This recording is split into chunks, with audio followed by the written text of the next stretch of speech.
Hello and welcome to Camp Life Bushcraft.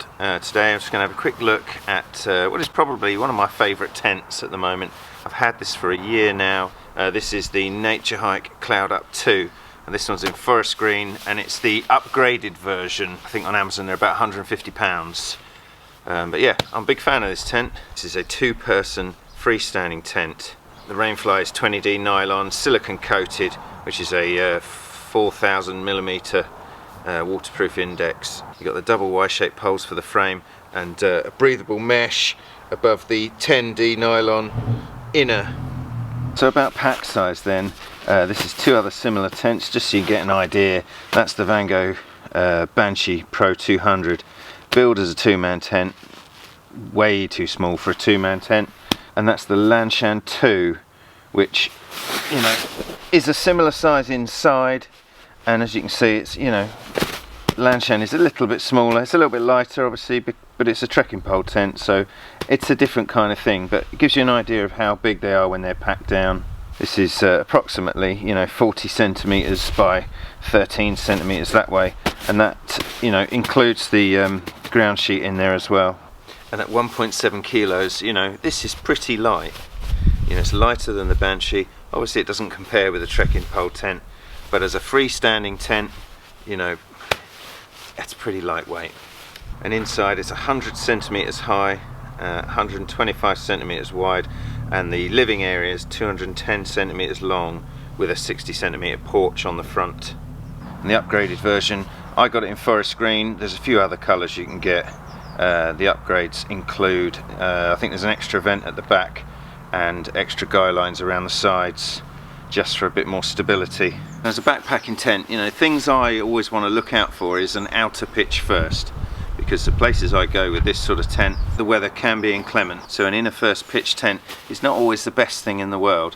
Now this is an inner first pitch, but you can also pitch it outer first, so you've got options. So to pitch this inner first, it's really straightforward, and it's a tiny bit more fiddly to pitch it outer first, but it's great to have that option should the weather be crappy.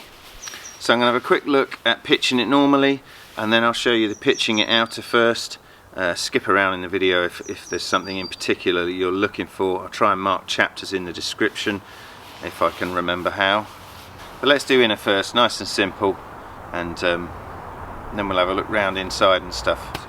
Contents wise, in the bag, Naturehike always send a ground sheet for their tent as well, which I think is a great idea. If you're looking to go extra lightweight, you can ditch that and leave it behind, but it's nice to have the option, and I generally carry it. It doesn't weigh a lot, and it just protects the bottom of your tent. So what do we get? With a Velcro strap to keep it all nice and neat, always worth hanging on to them, helps get it back in the pack.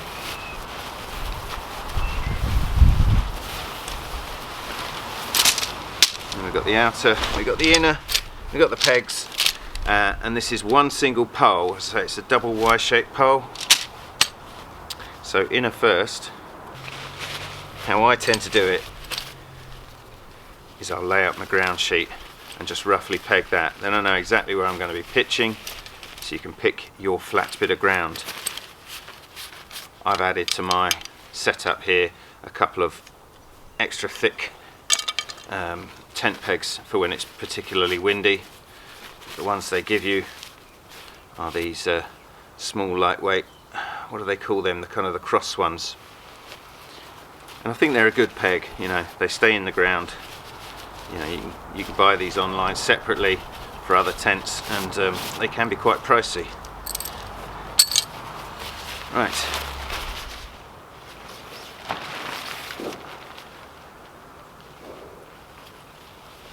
and you know which way to put the ground sheet.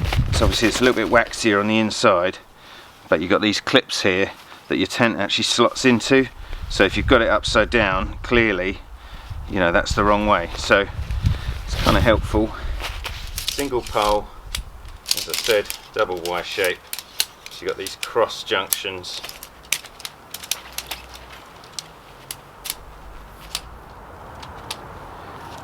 And it's slightly bigger at the front end, so if you slot the back in,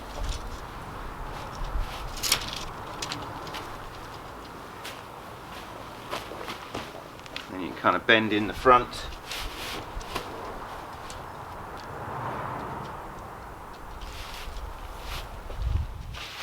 And it just slots in there like that. Nice and simple.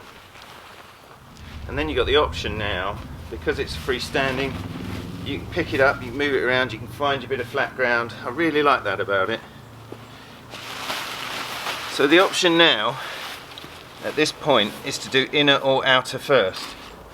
So if you're going to do inner first, you just lay the inner out, making sure you got the front door at the front, obviously on the big end, and then just go around the four corners, remove it from that section, pop it in the other one, and do that on all four corners.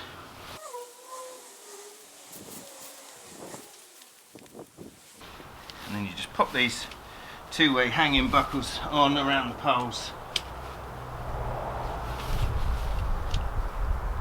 And these buckles are so simple to use, you know, the little two-way thing, in, twist, and it's on.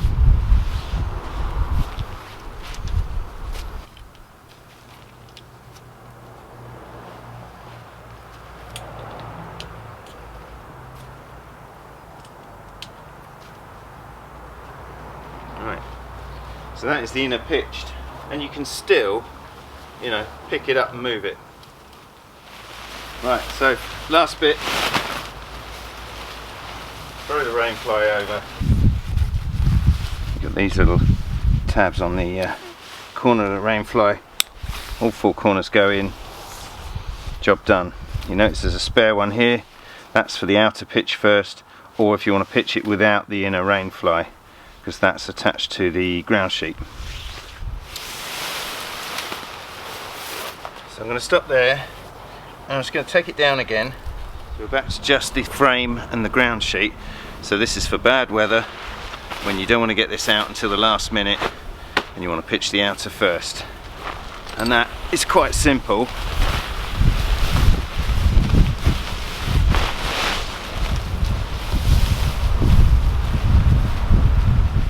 So you just throw your rainfly over, clip into the ground sheet tabs,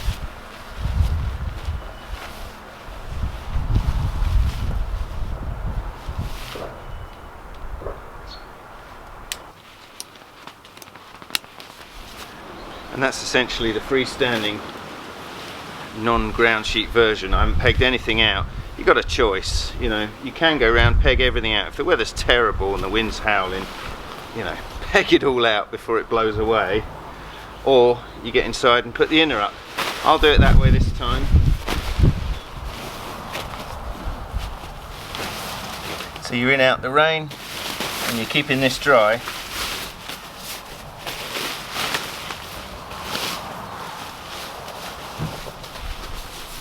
And you can do this from inside or outside, so it depends, you know, again, how wet it is, you know, whether you've got waterproofs on and all that sort of thing.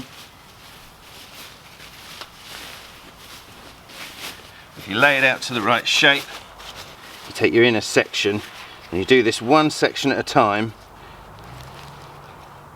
unclip the rainfly, take it out of that, put it in that, put it back through that, and then replace this one. That makes sense? You just go around the four corners and do that.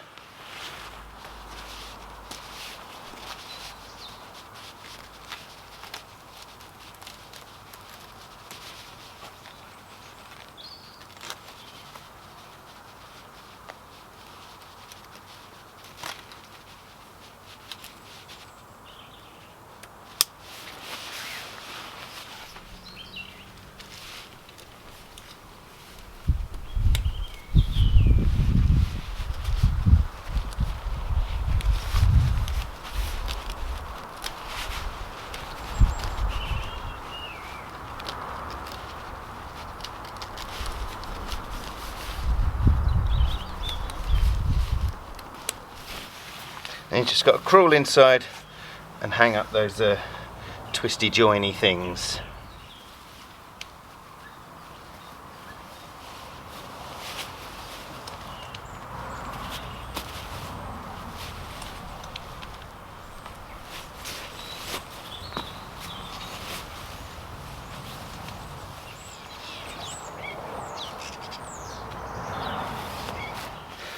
So that is the outer pitch first method, and I know it's a little bit more of a faff than doing it the inner first, but you know, 5 times out of 10 pitching inner first is fine. It's just those really wet days, it's nice to have the option to do it the other way. I mean, I've been out in this, I think I've pitched it outer first once or twice, the rest of the time inner first, and it takes all of 5 minutes. So that adds another 5 minutes on with faffing, but I think it's a good option. Right, let's finish pitching and then we'll have a look round.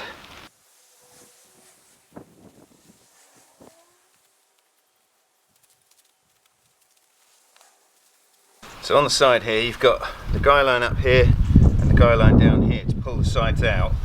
You can peg them individually, which is what I do in the bad weather, but if the weather's good or you're in your back garden, I just let them share a peg and it's perfectly fine. And the same on the back, sharing a peg is okay in good weather. Pegging them individually when it's a bit rougher is sensible.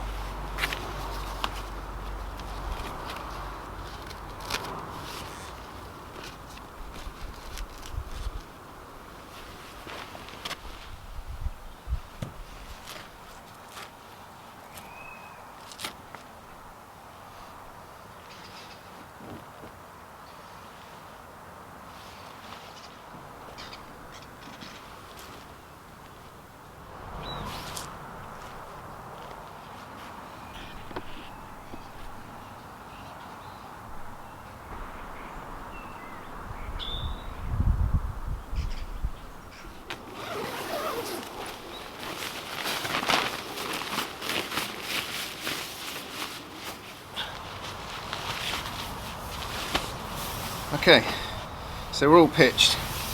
Now first things first, as I said, it's a metre tall, it's 1.25 metres wide and it's 2 metres long, so I'm a 5'8" person.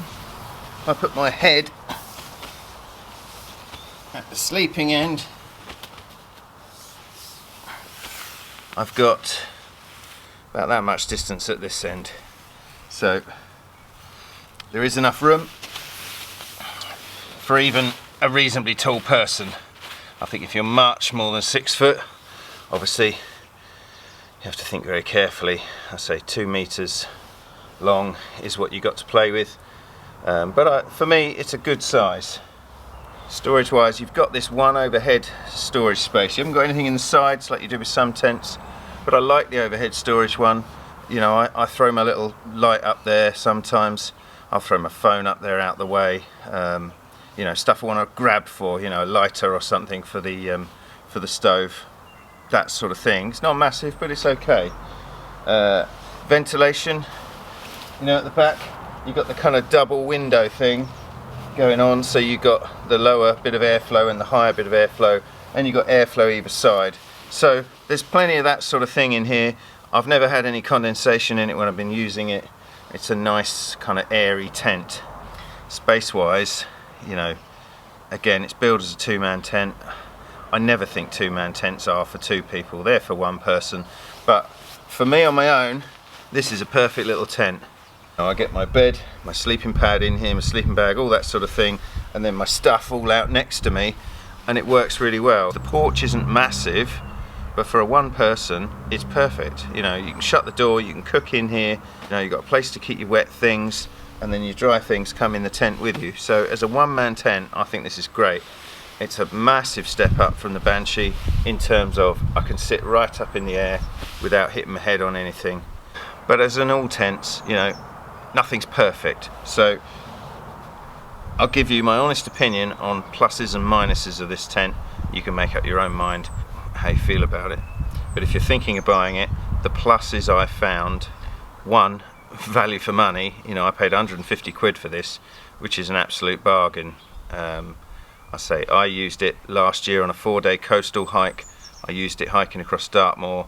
I've used it in the Brecon Mountains, and it's been perfect. The only time I got worried about it was on Dartmoor when it was really, really windy and I couldn't get out the wind properly. But the nature of the kind of blade at the back is you're meant to put the back into the wind, so the wind's blowing across you this way, and the wind kind of swirled a bit after I'd pitched, and so it was bowing a bit, and I got a little bit worried. Whereas with my sort of Banshee, the low-lying kind of tiny little thing, I never worried about that. So I would say, you know, this is good in bad weather, but there is a point where, you know, it would be asking too much of it. Another plus, space inside. As we've covered, you know, I got room to swing a dead cat, which is all I need. Weight-wise, weight is a plus. You know, 1.7 kilos. For 150 quid, a 1.7 kilo tent that's big enough, strong enough, and will do everything you ask of it, is, you know, 1.7 kilos is good. That's a plus for me. Fourth plus, ease of pitching. I know I made a faff of it because I was trying to show you two ways, but just pitching it in a first, it takes minutes. Very, very simple. Pitching it out of first takes a couple more minutes, a little bit more fiddly, but it's still pretty simple. And while we're on that subject, you know, another plus is to having the option of pitching it out of first. I think it's a great option. That's a massive plus for me. And the last plus, you know, it's fairly good in bad weather. The thing they say is that this, you know, centre pole is the thing that goes on these tents. It's not happened to me yet, and I generally carry a length of hose pipe with a load of gaffer tape wrapped around it in my bag as a emergency repair.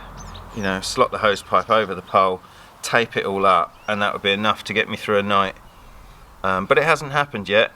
It might do one day, but in a year of using this tent fairly regularly, it's done okay. Minuses, things that are not good. They bill this as a 4-season tent on Amazon, at least, whether Naturehike themselves do, but Amazon say it's a 4-season tent. It's not. You know, there is room for the weather to get underneath because you've got so much airflow. You know, if there's driving rain coming sideways, it's coming under that and into the mesh. 4-season if it's just a bit cold, 4-season if it's a little bit drizzly, but if you're out in proper raging weather with driving sideways rain, I don't think this would be good enough. Minus wise, space. Again, it's all about the marketing. You know, if they build this as a one-man tent, it's glorious. They build it as a 2-man tent, it's not so good. For 2 people, there's not enough room.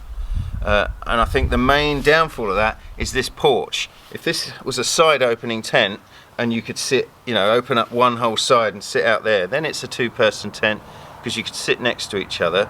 But I'm filling this porch. If there's 2 people, where does the other person sit? You know, they've got to sit at the back. That's not a 2-man tent in my eyes.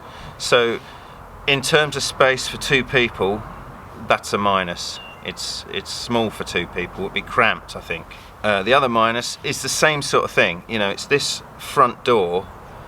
While it's a good thing in terms of all your stuff stays dry behind you and you've got all the space you need, it is a little bit cramped. You can't get in and out while you've got a cooking pot there. Friend's got the Elixir MSR, and that, you know, is a side opening, so you can be cooking there, you can be getting in and out, all that sort of thing.